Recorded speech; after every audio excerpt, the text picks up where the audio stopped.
कितने सॉफ्ट लड्डू बनकर तैयार हुए हैं जिसे बच्चे बड़े सभी बड़े ही आसानी से खा सकते हैं। तो आज हम तिल गुड़ के लड्डू बनाएंगे। मेरे YouTube channel Hema happy kitchen में आपका स्वागत है। आप सभी को मकर संक्रांति की बहुत बहुत शुभकामनाएं। ये त्यौहार आप सभी के जीवन में खुशियाँ लेकर आए। तो सबसे पहले हमने एक कढ़ाई ली है जिसमें हमने 400 ग्राम धुली हुई तिल ली है। आप छिलके वाली भी ले सकते हैं। तो आप इन्हें सबसे पहले क्या करेंगे, इनको लगातार चलाते हुए 5-6 मिनट तक भूनेंगे जब तक ये चटकने ना लगें। चटकने लगेंगी, ये भुनने की खुशबू आएगी इनमें, तो इनको आप फिर कढ़ाई में से निकाल देंगे और लगातार चलाएंगे जब तक ये भुन ना जाए। और इनको छोड़ना नहीं है। और ये पता चल जाता है कि ये भुन गई है तो इसमें से खुशबू आने लगती है। फिर इन्हें थाली में पलट देंगे जब ये भुन जाएंगी। तो उसके बाद हम वो कढ़ाई दोबारा से चढ़ाएंगे और उसमें 1 से 1.5 टीस्पून देसी घी गरम करेंगे। और जब देसी घी गरम हो जाएगा तो उसमें 10-12 बादाम और 10-12 ही काजू हम डालेंगे और उसे 1.5-2 मिनट के लिए भून लेंगे। और जब ये दोनों भुन जाएंगे तो इसके बाद हम इसमें थोड़ी सी किशमिश भी भून लेंगे। काट करके थोड़े हमने उनके टुकड़े छोटे कर लिए हैं। और ये किशमिश भी भून जाएगी तो आप इन्हें भी घी में से निकाल लेंगे। और उसके बाद हमने घिसा हुआ नारियल लिया है। और घिसा हुआ नारियल लिया है, आप डेजिकेटेड कोकोनट भी ले सकते हैं। ये हमने आधा गोला लिया है, तो उसको हमने कद्दूकस कर लिया था महीन वाले से। उसको भी हम नारियल को हम 1.5-2 मिनट भूनेंगे। ये बहुत जल्दी भुन जाएगा क्योंकि कढ़ाई भी गर्म है हमारी। उसके बाद हम इनको निकाल देंगे। और ये जो तिली है, इसमें से जो भुनी हुई तिली है, इसमें से आधी तिली को हम मिक्सर ग्राइंडर में ग्राइंड कर लेंगे। और पल्स मोड पर बस सिर्फ 1-2 मिनट चलाएंगे। उसके बाद ये एकदम महीन नहीं करना है, हमको दरदरा सा ही रखना है इसको, इसका टेक्सचर। तो इसके बाद ये पिस जाएंगी। और अब हम आगे का प्रोसेस करेंगे। तो एक कढ़ाई में हम ये गुड़ लेंगे। हमने ये लगभग 300 ग्राम गुड़ लिया है। 400 ग्राम तिली में 300 ग्राम गुड़। और थोड़ा सा पानी डालेंगे इसमें 100-150 ml। और इसको अच्छे से 5-6 मिनट तक पकने देंगे। और ये अच्छे से पक जाएगा, अच्छे से घुल जाएगा।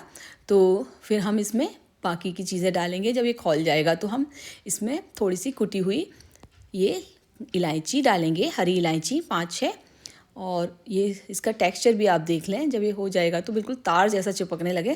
ज़्यादा तार भी नहीं ज़रूरी है, तो बिल्कुल चिपचिपी हो, तो इस तरह की ही पर्याप्त है। और उसके बाद हमने जो कुटी हुई इलायची है वो इसमें डालनी है 5-6। और फिर उसके बाद में ये जो हमने जो पाउडर के रूप में करी थी तिली, वो हम इसमें डाल देंगे। और उसके साथ साथ नारियल जो घिसा हुआ है, भुना हुआ, वो भी हम इसमें ऐड कर देंगे। और उसी के साथ साथ हम जो वो बादाम वगैरह हमने कूट लिए थे और ये बची हुई तिली भी डाल देंगे। इसमें से भी हम थोड़ी सी तिली बचा लेंगे, 50 ग्राम। तो ये हमें नारियल के लड्डू, ये तिली के लड्डू में बाहर से लगाने के लिए बचाई हैं।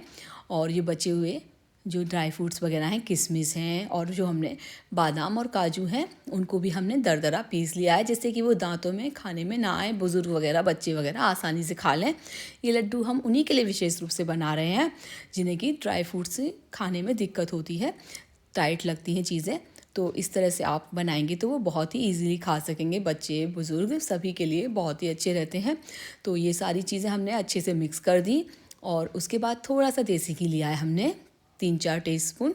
तो इसको भी हमने इसमें ऐड कर दिया है। और इसको अच्छे से फिर सारी चीज़ों को हमने मिक्स कर दिया है। और इस स्टेज पे हमने गैस को बंद कर दिया था बिल्कुल, नहीं तो ये सारी चीज़ें नीचे से लग जाएंगी।